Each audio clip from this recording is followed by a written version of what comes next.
Dans le cadre de cette émission, je vous présente souvent des Québécois qui ont un parcours exceptionnel. Ce soir, le Québécois que je vous présente en a un particulièrement exceptionnel.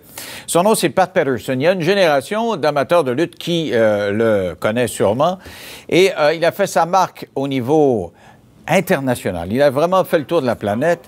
Il est devenu le numéro 2, à un moment donné, de la plus grosse fédération de lutte professionnelle. Il a côtoyé des gros noms et il était lui-même un gros showman dans le ring. Vous voyez certains de ses combats. Il y a eu des épiques là-dessus. Et ce qu'on apprend dans la biographie qu'il publie maintenant, il était gay. Et il est gay. Et il fait son coming out à 75 ans et il a vécu dans un monde ultra macho. Imaginez-vous la lutte, là, bing, bang, paf. Et il était gay. Ça se savait dans certains secteurs, mais pas tout le monde le savait. Donc, il publie cette biographie qui s'appelle Accepted de Pat Patterson. Bonsoir. Ça fait plaisir, man. Je suis tellement content de te voir, là. Ben, moi aussi. Puis man, moi, n'importe quelle question, moi, tout est donné pour nous raconter des histoires. Ben, on va commencer par la première, parce que vous publiez ce livre-là, vous auriez pu publier ça autrement, mais vraiment, vous mettez l'accent sur le fait que vous êtes gay et que vous avez été accepté. C'est un milieu où on se dit, le gars arrive, il va se faire traiter de toi et non, de faggot, de n'importe quoi, là. Sais-tu que moi, le livre, c'est pas tellement à propos de la lutte, là. C'était mon ouvrage, j'ai fait ma vie avec la lutte, mais qu'est-ce que je veux parler ici, c'est plus que ma vie cachée. Mais quand tu as une vie cachée, même dans ce temps-là, les lutteurs, j'ai jamais eu de problème avec les lutteurs. Ils savaient que j'étais gay, ben non, ils s'en doutaient que j'étais gay. Ben, j'avais un chum, j'ai demeuré 40 ans avec mon ami. 40 ans? 40 ans. C'est une histoire d'amour, là. Vous avez été avec lui jusqu'à sa mort, là. Oui. Ouais. Mais... Puis dans ce temps-là, je suis à Pat Patterson, mais les lutteurs, eux autres, ils vont voir des filles. Ah ouais, là, ce soir, il y a une autre fille. Puis dans le dressing room, tu les entends parler. Hey, hier, j'en avais 2 bonnes, là, puis tout. Mais je peux-tu compter mes histoires? Ben oui. Non. Vous ne viens pas. Mais j'ai décidé de m'ouvrir parce que dans moi, là, j'en parlais pas. Hey, moi, je suis gay, là. J'étais voir un beau gars hier, là, je pouvais pas dire ça. Ah ouais. Mais là, j'ai dit, je vais m'ouvrir, moi, là. Je suis quelqu'un. Je vais m'ouvrir, puis quand tu trouves pas, quand tu t'ouvres pas, ça veut dire que tu te caches. Mais à 75 ans, quand même, il y a des gens qui vont faire des coming out à 25, 30, 40, mais 75 ans, c'est quoi là, qui fait qu'on décide de le faire? Voilà, j'aurais jamais pensé de faire ça. Jamais j'aurais pensé de le faire. Ça l'est venu, là, à mon âge, il faut que je me déniaise un peu. Là, avant de mourir, il faut que j'en parle. Ça me fait du bien. Oui, vraiment? Ben oui, j'ai pleuré comme un fou. Ah oui? Ah oui. Parce qu'il y a des beaux passages. Entre autres, vous êtes né au coin de la rue ici, dans un milieu très pauvre. Absolument. Et à ce moment-là, il y a des scènes, vous allez raconter, vous n'aviez pas de toilette, ni de bain, puis de douche. Pas de douche. Vous alliez dans un banc public 2 fois par semaine. Vraiment, oui. C'est intéressant dans cette partie-là. Mais un jour, vous vous rendez compte que vous êtes attiré par les petits garçons. Puis c'est jeune, vous avez 16 ans. Ouais. Vous vous rendez compte de ça. Et vous avez une aventure et vous le dites à votre père. Alors là, wow! Il n'aime pas ça, papa. Non, parce que moi, je connaissais pas ça, l'amour. On rencontre quelqu'un, puis on fait de quoi pour la première fois. Hey, c'était le fun. Puis là, moi, ce soir-là, j'avais pris une bière ou 2, là, j'avais quoi? J'avais peut-être 16 ans. Puis là, moi, je réveille mon père puis ma mère. Puis là, j'étais tellement content, j'ai tombé en amour. Ma mère était contente. Mon père était avec qui de tomber en amour? J'étais avec un gars. Ah, il dit, il n'y a pas de tapette qui va rester dans la maison ici, là. Ah ben, ma mère, elle commence à brailler. Voyons. Je dis, non, il n'y en a pas de tapette dans ce temps-là. C'est ça de même, hein. Et vous avez mis dehors, littéralement. Il vous a enduré encore quelques années, mais après ça, il m'a enduré à peu près 1 mois parce que moi, j'ai parti. Ouais. J'ai parti. J'ai trouvé une valise d'un vidange, puis c'est vrai. J'ai mis mon linge, puis une de mes sœurs qui m'a donné 20 $. Dans ce temps-là, 20 $, c'était beaucoup d'argent. J'ai pris un autobus, mais j'étais allé à Boston. À Boston, vous arrivez, vous parlez pratiquement pas anglais. Non. Vous avez pratiqué un peu la lutte ici. Au Loisir Saint-Jean-Baptiste à Montréal. Mais vous aviez un talent. Manifestement, vous étiez un showman. Ça fait partie du show. Vous donniez un gros show. Oui. Et là, le promoteur vous avait invité et vous allez donner des shows à Boston. Et ça va bien assez vite. Et vous rencontrez l'homme de votre vie. Racontez-nous comment ça se passe. Ben, c'est drôle, hein, comme j'étais à Boston. Puis là, j'avais des amis que j'ai connus à Boston. Ça faisait pas longtemps que je les connaissais, mais je lui ai demandé, tu des bar gays dans ce bout de site? Ben oui. Ben là, je m'envoie dans un bar gay avec eux autres pendant une bière dans ce temps-là. Je vends une bière ou deux. Mais là, je rencontre du monde, puis il y a deux gars. Il y en a un, c'est Lee, puis l'autre, c'est Louis. Puis là, on jase avec eux autres, boum, boum, boum, boum, boum, boum. La soirée est finie, puis moi, dans mon chambre, le lendemain, j'ai dit, j'aimerais ça rencontrer Lee. Il dit, tu peux l'appeler, il va venir te chercher demain. Qui arrive le lendemain? C'est Lee qui arrive. C'est pas Lee que je voulais avoir, c'est Louis. C'est votre anglais qui était déficient. Ben oui! Non, Lee, on se verra la prochaine fois. Là. Le lendemain, Louis est venu me chercher. Et vraiment, c'est le coup de foudre parce qu'il vous présente à sa famille rapidement et ça, tout de suite, vous êtes un couple. Ça se fait rapidement. Mais personne ne le savait dans ce temps-là. On était dans quelle année, là? Oh, regarde, dans les années 61, 62. Aïe, vraiment, là. Mais puis les autres, c'était une famille italienne, hein? Fait que... En plus. Oh, mais j'allais chez eux manger. Moi, j'ai jamais mangé des repas comme ça. De venir de Montréal avec une famille pauvre, hey, c'était épouvantable, les repas qu'il faisait. Puis lui, mon chum, Louis, il avait un beau char de l'année. On se promenait partout. Puis j'avais hâte de le montrer à mes parents, là.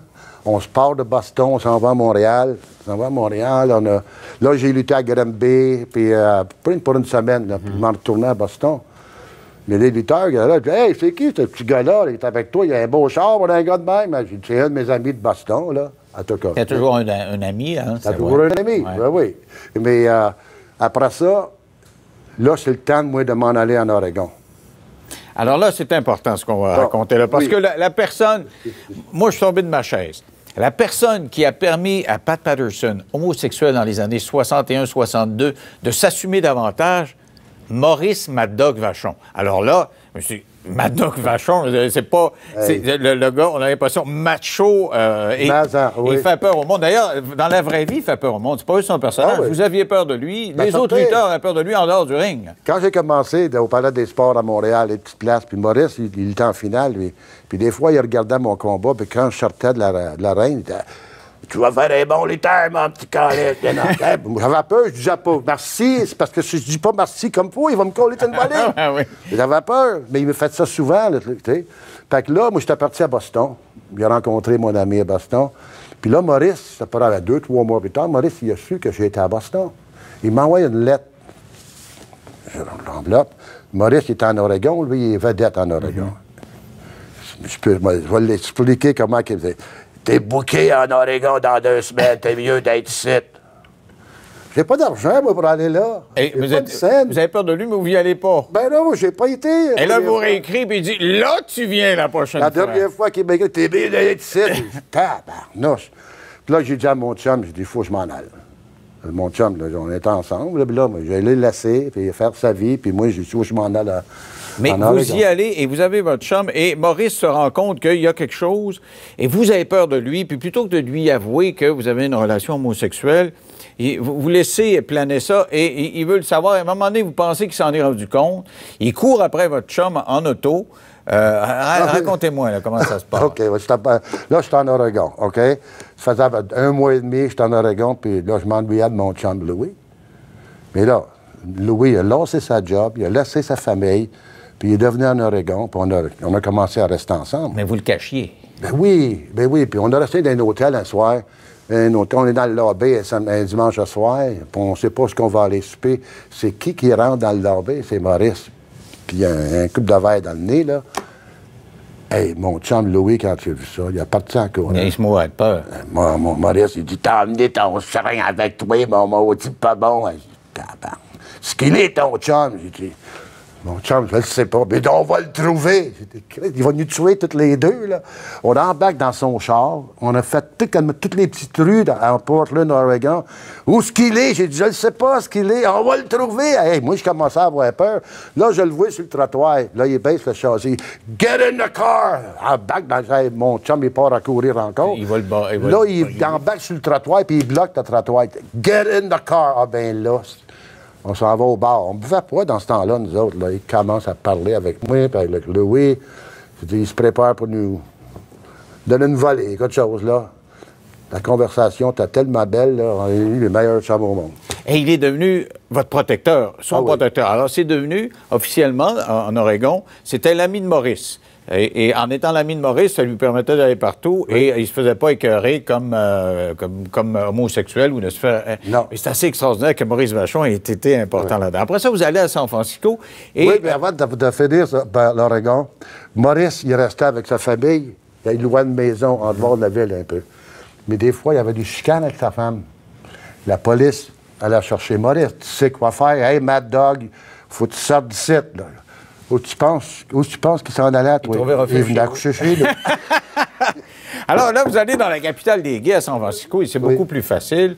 Et vous menez une vie de famille, hein, littéralement. Vous êtes un couple gay. Ça se sait plus ou moins ou un peu, beaucoup, les autres lutteurs? Non. Ça se sait pas. Vous le dites pas, mais vous le cachez pas. Non. C'est plus... J'en connaissais pas des lutteurs gays dans ce temps-là.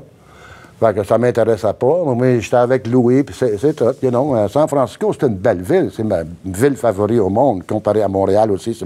Montréal, c'est une de mes favoris aussi. Mais on a fait notre vie comme ça. Et vous avez des occasions, vous le dites, des lutteurs, ça peut coucher avec un tas de femmes, il y a des admiratrices. Et vous avez un collègue avec qui vous luttez pendant de longues années, ou en tout cas pendant un petit bout de temps. C'est Ray Stevens, qui lui a plein d'aventures avec des femmes. Il veut vous embarquer là-dedans. Vous faites tirer l'oreille parce que c'est pas votre tasse de thé, mais vous y allez. Vous êtes tellement chum avec le gars que vous avez couché avec des femmes, avec lui, des tripes à 3-4, juste pour lui. La team d'abord. Hey, je peux en raconter toute la veillée. Ben oui, mais... Par exemple, avec une petite... C'était pas long, cette histoire-là. On s'en va à Hawaï. De San Francisco à Hawaï, c'est un vol de 5 heures. Moi, je suis assis dans l'allée, près de l'allée, puis il y a une belle jeune fille assise à côté de moi.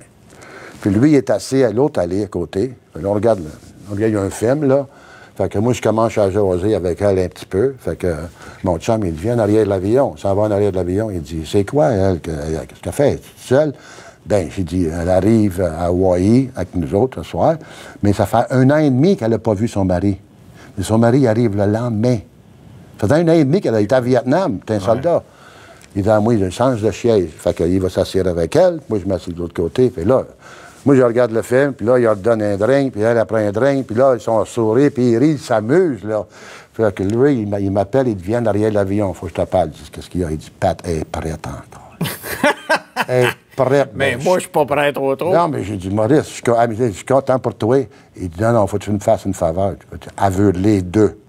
Veux-tu lâches-moi, crème? OK.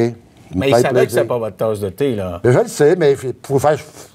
Si elle voulait avoir les deux, pas rien qu'un. Mais vous êtes allé. Vous êtes allé. Ben oui. Il a donné son 110 %. C'est des partenaires sur le matelas et sur le matelas.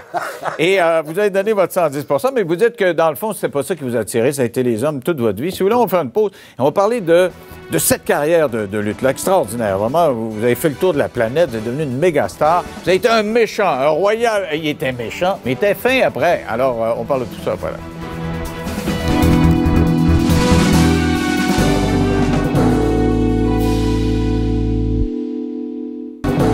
Avec moi, Pat Patterson, un Montréalais qui a fait une carrière internationale dans le domaine de la lutte. D'ailleurs, il s'appelle Pierre Clermont, pas Pat Patterson. Vous avez changé votre nom et vous l'avez changé en se fermant les yeux et en regardant dans le dictionnaire.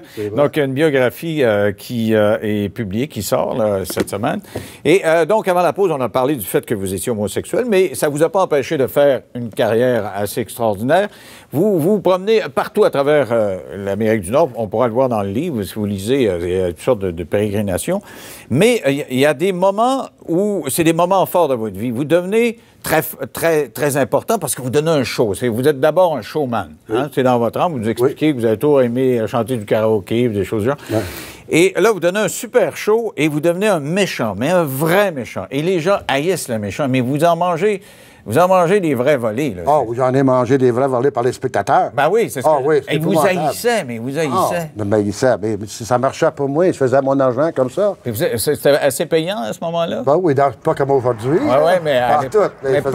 Je faisais une belle vie. Acheter une belle maison à San Francisco, ça a bien été. Mais vous ne pouviez pas sortir à San Francisco parce que vous étiez le méchant. Là. Les gens voulaient vous attaquer. Il fallait faire attention, oui. Vous avez été attaqué à coups de coups d'épines de chapeau. Là. Il y a une femme, elle avait une pine, elle m'a entré ça dans le dos. Là. Aïe.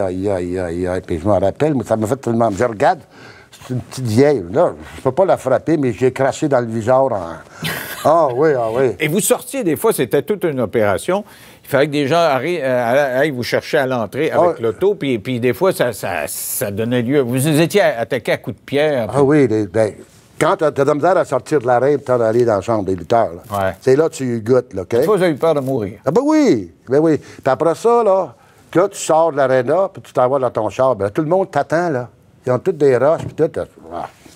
Et votre collègue, à un moment donné, vous perdez votre collègue des yeux. Il y a la police qui est à l'intérieur de l'aréna, qui vous entoure. Mais là, vous perdez votre collègue qui tombe dans la foule. Et vous êtes sûr que lui est en train il va mourir. Il va mourir, certain. Et vous arrivez, vous êtes amoché, vous-même, vous faites cogner partout.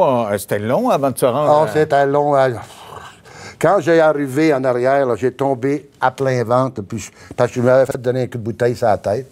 J'étais à la tête, là, je pensais... J'étais chanceux d'être en vie. Et il y a eu des émeutes aussi, je pense. Ah oui. San Francisco, c'était rough. Puis dans ce temps-là, là, Peter Maivia, c'est le grand-père de Rock. OK? So the Samoans, there's a community of Samoans, and Peter Maivia is like a god, a real prince. Ouais. And I'm wrestling with him. Là, on retourne en français, vous êtes parti en anglais. Puis je lutte contre le Peter Maivia, le prince là, des Samoans.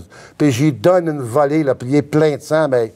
Hey, il y en a 15-20 qui sautent dans la reine. Il est en train de me tuer. Aïe, aïe. Ah oui. Alors, donc, vous dites que c'est difficile de faire la vie de méchant, mais c'est stimulant parce que vous êtes un showman, puis vous faites ça pendant des années, et vous hésitez avant de devenir un bon.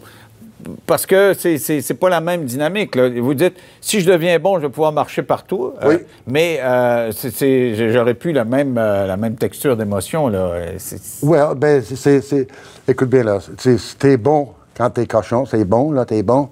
Puis plus tard, tu peux revenir, puis tu peux être aussi bon. Ils vont t'aimer parce que là, t'es un bon gars. Et puis, quand vous êtes devenu bon, vous dites, il y a une responsabilité, par exemple. Il faut s'impliquer dans la communauté. Vous avez été voir des enfants dans les hôpitaux. Vous êtes devenu un bon, là. Oui. C'est plus facile d'être bon ou être méchant? Moi, j'aime mieux être méchant. Ah oui? Je vais vous dire pourquoi. C'est facile. On va avoir un combat. OK? Il y a un bon puis un pas bon. Mais pour toi, pour être bon, faut qu'il y ait un pas bon. Ah oui? Si je suis pas bon, ben toi, là, t'es rien. C'est ça. Ben si t'es pas bon, là, hein? Puis plus tard, tu vas commencer, tu vas me donner une volée, puis là, tu vas être content, là. Vous étiez un grand pas bon, et vous vous promenez un petit peu partout, et arrive New York. Là, vous faites le tour, vous allez en Floride. Et New York, c'est New York, hein? Et là, vous êtes avec les meilleurs, et vous êtes surtout avec Vince Senior. Vince Senior, oui. C'est le père de celui qui est le grand patron actuellement de la lutte internationale, le WWF. Alors, comment ça se passe, arriver à New York? Qu'est-ce que ça veut dire pour vous? Premièrement, j'ai jamais rêvé d'aller à New York, parce que New York est New York. Puis si tu vas travailler à New York, si tu vas travailler au Madison Square Garden, t'es mieux d'être bon. Puis j'ai eu un téléphone du père, puis il m'a emmené à New York. Puis même mon premier jour, je me suis assis avec Mr. McMahon, le père. J'ai dit, je suis content qu'il m'avait fait venir à New York, mais il faut que je vous dise quelque chose. Il dit, quoi? Ben, je suis gay. Il dit, Pat, m'en fous de ça. Je veux rien savoir de ça. De même. Fait que j'ai fait mon ouvrage, j'ai toujours bien aimé. Puis après ça, le père a commencé à être malade. Finalement, il est mort. Mais là, Vince Junior, c'est lui qui a commencé à prendre le business. Il dit, Pat, tu luttes plus, là. Comment ça? Il dit, j'ai besoin de toi dans l'office. Fait que là, je suis rendu... Et vous êtes devenu un col blanc. Et vous dites, pendant toute ma vie, j'ai redouté de travailler derrière un bureau, puis vous êtes devenu un col blanc comme ça. Il m'a dit, tu vas être un senior vice president. Oh, vice-président, c'est important quand même. Ben moi, ça veut rien dire, ça. Puis il a demandé, Vince, qu'est-ce que ça veut dire, ça, senior vice president? Je ne sais pas, mais il me donne un titre. Je ne sais pas ce que ça veut dire.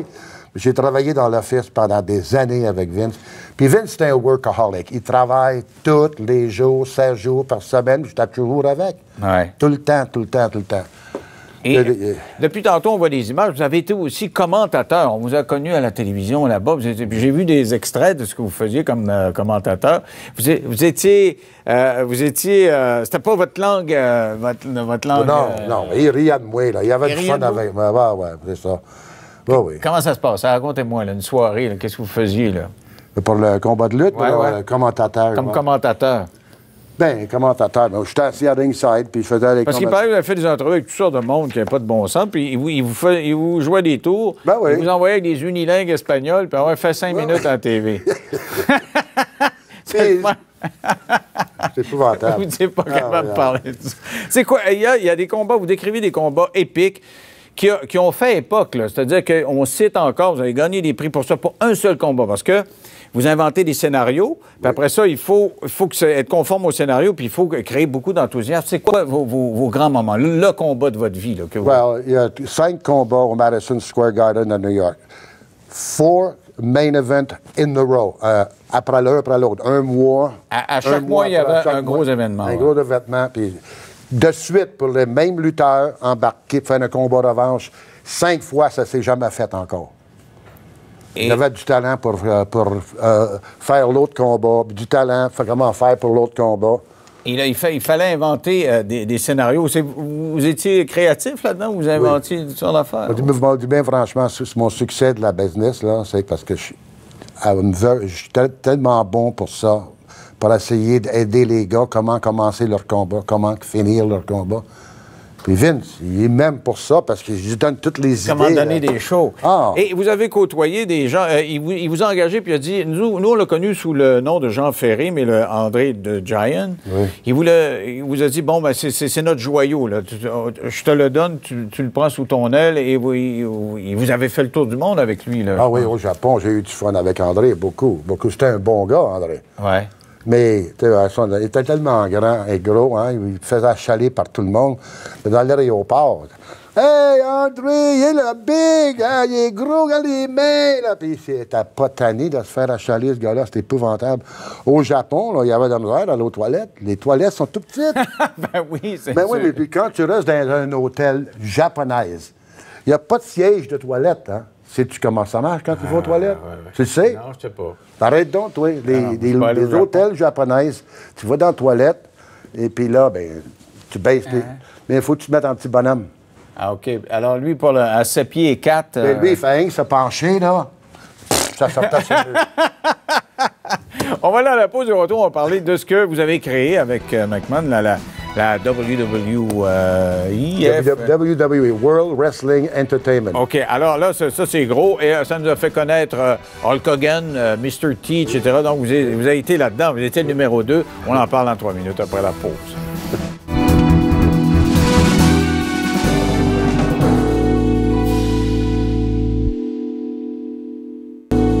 Avec moi, Pat Patterson, qui lance cette semaine sa biographie Accepted et qui raconte un parcours assez extraordinaire. Alors, avant la pause, on a parlé de votre carrière comme lutteur. Là, vous devenez administrateur avec le grand patron Vince McMahon. Alors, vous avez inventé des personnages et vous avez donné, je dirais, de l'exposure à plein de gens. Là.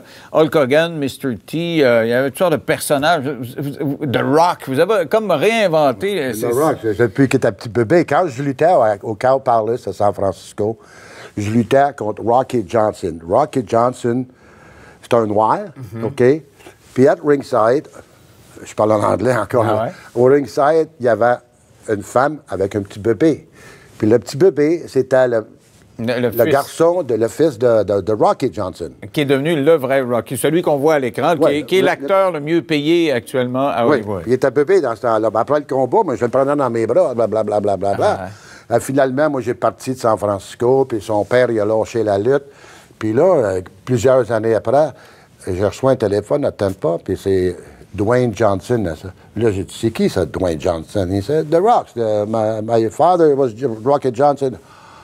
Et vous en avez fait une mégastar, comme vous avez fait une mégastar de Hulk Hogan, puis il y en a 100 000, là. Mais c'était comme des héros de bande dessinée. C'est comme si on les avait dessinés, les coupes de cheveux, vous aviez pensé à ça, l'habillement, et tout ça? Étiez-vous là-dedans? Là, ou? Non, ça, c'est plutôt les gars qui eux autres qui se définissaient. Eux autres mêmes sont confortables avec leur costume, cette affaire-là. Mais qu'est-ce que j'aimais? Moi, est-ce que c'était bon à aider les gars? Les gars, des fois, sont pas de bonne humeur. Je me tente pas à soir, là, puis sont fâchés. Parle-moi pas, va rien savoir, mais je les laisse tout seul, puis après ça, je vais leur parler tranquillement, puis tout va mieux. OK, vous étiez comme le père spirituel. Si C'était comme une mère. Vous avez inventé des scénarios aussi, etc. Oui. Et là, ces gars-là, ils sont devenus des millionnaires. Vraiment, c'est beaucoup plus payant qu'à votre époque. Qu'est-ce que ça vous a fait? C'est un peu comme quand Guy Lafleur voit le chèque de paye qu'il avait par rapport à ce qu'il y a aujourd'hui. Comment vous réagissez? Exactement. C'est pas le fun, mais fait rien. C'était le fun de ça. On faisait de bon argent, mais pas comme aujourd'hui. Là, les autres sont tous millionnaires. Ah oui. Ah oui. Mais vous ne devez pas être à pied non plus, là, quand même, parce que premier vice-président, vous devez avoir un bon salaire. Ben oui, mais... On aurait pu en faire plus. On a un Québécois qui fait sa marque. On l'a vu en photo, là, Kevin Owens. Kevin Owens, oui. Comment vous le voyez, lui? Ah, il est très bon. Franchement, là, il est très bon, puis il a des bonnes chances. Ben, il va faire un petit peu d'argent. Fait 3 ans. Ah ouais. C'est un bon gars, on parle de ça. C'est pas un gars de problème, il a pas des mal de tête, il pense qu'à sa business. Vraiment, il est bon. Emmenez-vous encore large, vous n'êtes plus vice-président, mais emmenez-vous encore pas mal large? Moi? Oui. Tu veux savoir à quel âge que j'ai? non, mais je veux dire, est-ce que vous êtes encore boss pas mal de l'affaire? Êtes-vous encore influent? Ah oui. J'y vais. Moi, quand j'ai des gros spectacles, je vais travailler quand ça me tente. Puis là, je donne des opinions, des idées. On a des meetings, puis je donne des idées. Puis j'ai changé des affaires que Vince n'a jamais pensé qu'on fait. Ah, il vous aime, Vince. C'est lui qui a écrit la préface de votre livre. Là. C'est un peu un fils. Il pourrait être votre fils. Ouais. Vous auriez pu avoir des enfants. D'ailleurs, dans les grands regrets, avec votre chum, vous avez été 40 ans avec lui. 40 ans. Il est décédé, ça fait combien de temps? 1998. OK. Donc, pour vous, c'est un grand deuil. Vous n'avez pas eu d'autres amoureux après? Non, c'est plus la même chose. Il a pris toute la place, puis... c'est tout. Non, c'est le grand amour. Je vais à la chasse, là, à la place. Vous n'allez pas revoir à Ray Stevens pour qu'il vous trouve... Non, j'en ai eu assez avec lui. Je vais à la chasse, puis le lendemain, t'as plus de mal de tête. Non, mais le grand regret, vous dites, j'ai pas eu d'enfant. C'est pour vous, c'est un grand regret d'avoir été homosexuel aujourd'hui. Donc, quand vous voyez que les gays peuvent adopter... Moi, j'ai toujours aimé les enfants. Oh, j'aime ça, les petits-enfants. C'est épouvantable. Tu vois, les petites filles, les petits gars qui sont habillés des casquettes, c'est tellement beau. On vient d'une grosse famille, j'aime ça, j'ai toujours aimé les enfants. Mais non. Et il y a un autre aspect, parce que vous m'avez dit, moi, j'organise beaucoup de scénarios, j'étais très créatif, c'est ça qui a fait que j'ai tiré mon épingle du jeu. Mais vous donnez pas de trucs dans le livre, vous voulez pas comme un magicien qui ne veut pas expliquer ses trucs, là, vous donnez pas des scénarios, comment... Non, mais par exemple, les plus gros spectacles qu'on fait, c'est WrestleMania. Il y a 80-90 000 Le personnes. dernier, au-dessus de 100 000 personnes. À Dallas, je pense. Oui, à Dallas, OK. Hey, c'est épouvantable. Moi, je vais m'asseoir dans la foule, puis je veux l'écouter, je veux le feeling, comprends-tu? Puis l'autre, le plus gros pay-per-view qu'on fait, c'est Royal Rumble. Ça, c'est une autre manière de faire un combat spécial. Vince, il voulait rien savoir de ça. Non, Pat, ça ne marchera pas. Je dis, Vince, ça va marcher. Qu'est-ce que ça a de particulier, ça, ces affaires? C'est comme un combat royal. Tu sais, le combat royal, les gars sont tous tout le monde est dans le ring en même temps, là, ouais, mais là, moi, je l'ai fait différent. Il rentre un gars dans la ring, il y en a 2 gars. Là, après 2 minutes après, il y en a un qui s'en vient. 2 minutes après, il y en a un qui s'en vient. Puis pendant ce temps-là, il y en a qui se font mettre dehors. Ah, ouais. Puis il ne voulait pas. J'ai dit, Vince, ça va marcher. Puis là, on a fait un meeting avec NBC. Puis Dick Ebersol était là pour nous aider. Puis moi, j'y compte l'histoire. Dick Ebersol dit, Vince, ça c'est très bon pour la télévision. Parce que les cas d'écoute sont extraordinaires. Hein? Puis toutes les générations, il y a des gens qui ont su, j'ai dit que vous alliez être là, puis ils m'ont dit, le lutteur, vraiment. Puis tout le monde a des souvenirs. Et regarde, il y a plein de gens qui regardent encore ça. Si vous voulez, on fait une pause. Et au retour, on parle de la façon dont vous allez vendre ce livre-là dans 3 minutes. À tout de suite. On va-tu parler de chanter?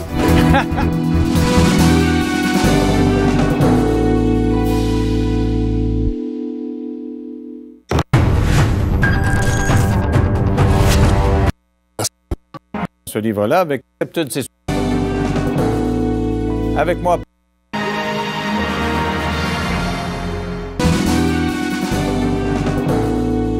Avec moi, Pat Patterson, qui publie Accepted, c'est son autobiographie, lui qui était lutteur et gay de surcroît, et c'est ce que nous apprend dans ce livre-là. Avec nous se joint Bertrand Hébert. Salut Bertrand. Salut. Pourquoi tu as écrit un livre? Explique-nous l'importance de Pat là, dans le domaine de la lutte. C'est certainement, au travers de tout le projet, le fait que Pat Patterson m'ait choisi pour travailler avec lui sur son livre, c'est certainement le plus bel honneur que j'ai jamais eu dans le domaine de la lutte. Je suis un amoureux de la lutte comme Pat et d'avoir travaillé avec lui tout au long de ce projet-là, C'est c'était quelqu'un merveilleux. d'extrêmement important dans ce domaine-là. Effectivement, j'ai appris tellement de choses en plus, juste à le côtoyer puis à apprendre de la lutte de lui, tout en apprenant son histoire puis en la mettant en place dans son livre. Donc, tu n'es pas le seul à avoir été impressionné. Je pense qu'on a des images. On vous a rendu hommage au Centre Bell à Montréal et il y avait plein de lutteurs qui étaient là pour vous applaudir. Là, qu'est-ce que ça vous a fait de voir C'était ces mouvant, images? épouvantable. Ah oui, mais écoute, à croire là, que j'ai chanté My Way devant 16 000 personnes. Ça se fait pas. Ça se fait pas, mais je l'ai fait. Mais là, il y avait des lutteurs de toutes les générations qui étaient là. Oui. Ça montre que pour eux, vous avez été une influence extraordinaire. Ah oui, ils m'applaudir derrière de la scène, c'était épouvantable. Je pleurais comme un fou. Et vous vouliez me parler de votre mère là, avant de partir. OK, avant de partir. Quand on était jeune, le mardi soir, tout le monde sortait de la maison. Ma mère elle restait toute seule de 7h à 7h30. Liberace en noir et blanc. Ça, c'est le seul plaisir qu'elle pouvait avoir. Mais des années plus tard, moi, j'ai fait venir mes parents à San Francisco. Puis j'ai vu dans un journal que Liberace, tomorrow night is his last night. Je savais même pas qu'il était à San Francisco. J'ai pas dit un mot, j'ai été au théâtre. Puis là, je voulais avoir 3 billets dans la première rangée. La fille a dit, monsieur, les 3 billets dans la première rangée sont partis depuis longtemps. J'ai dit, ça me prend 3 billets, m'a payé n'importe quoi, je commence à crier. Puis là, il y a un gars dans le guichet, il dit, hey, Pat Patterson, how are you? You gotta do me a favor, j'ai pas une faveur, je vais avoir 3 billets. Ah, il dit, donne-moi pour 15 minutes. Une 15 minutes, j'ai 3 billets. Puis là, je m'en vais chez nous, puis maman, à ce soir, on s'en va voir Liberace. Elle dit, où? On s'en va voir Liberace. Ça dit, tu peux pas. Hey! On était au théâtre, en première rangée. Quand elle l'a vu sortir sa scène, là, elle est partie à broyer comme un bébé. Puis durant le show, il descend en bas de la scène, puis il s'en vient directement à ma mère. Puis là, ma mère, elle embrassait les... Ça n'arrête pas de... Moi, je broyais, puis mon père broyait. Et ça fait partie des choses que vous avez fait vivre à plein de monde, parce que vous étiez généreux. Vous avez fait vivre un tas de choses à plein de spectateurs. Pourquoi ce livre-là? Pourquoi t'as écrit? C'est un projet qui cogite, ça fait longtemps dans le monde de la lutte. Puis Pat cherchait juste la bonne personne pour travailler avec lui. Pat, c'est considéré par tout le monde à qui on parle comme un génie de la lutte et peut-être le dernier génie de la lutte toujours de ce monde. Et tout le monde attendait ce livre-là parce qu'il y a une vie incroyable. Et pour les homosexuels, ça peut être aussi inspirant. Ben, je pense que Les gays, excuse-moi. It's better. OK. Mais quand même, ça peut être inspirant pour les jeunes. Les jeunes qui voient ça, un gars de 75 ans qui fait un coming out, là, Ouais. d'un milieu macho comme la lutte. Ils devraient s'ouvrir, mais quand ils sont jeunes. C'est ça. C'est ça. C'est vrai. Il y a plein de temps, t'as perdu assez de temps comme ça, fait que les gens d'aujourd'hui, si Pat le fait aujourd'hui, c'est pour que tout le monde le fasse parce que faut qu'il profite de la vie. Alors, ça s'appelle Accepted, How the First Gay Superstar Changed WWE. C'est quelque chose. Oui. Et c'est disponible donc déjà en librairie. Et on regarde éventuellement pour une version en français. On travaille là-dessus, puis en ligne, les gens peuvent voir. Il y a un beau documentaire que la WWE a mis gratuitement sur YouTube qui s'appelle My Way de Pat Patterson Story. My Way, parce qu'il a chanté souvent. C'est fétiche. Merci beaucoup, Bertrand. Merci beaucoup, Pat. Ça a été vraiment un beau moment. Quand j'ai su que je venais, j'ai dit, je descendrai du ciel comme c'est à voir. On n'a pas eu besoin. Juste avec les escaliers, ça a fait. Merci d'avoir été là. On se retrouve demain à l'heure habituelle. Bye.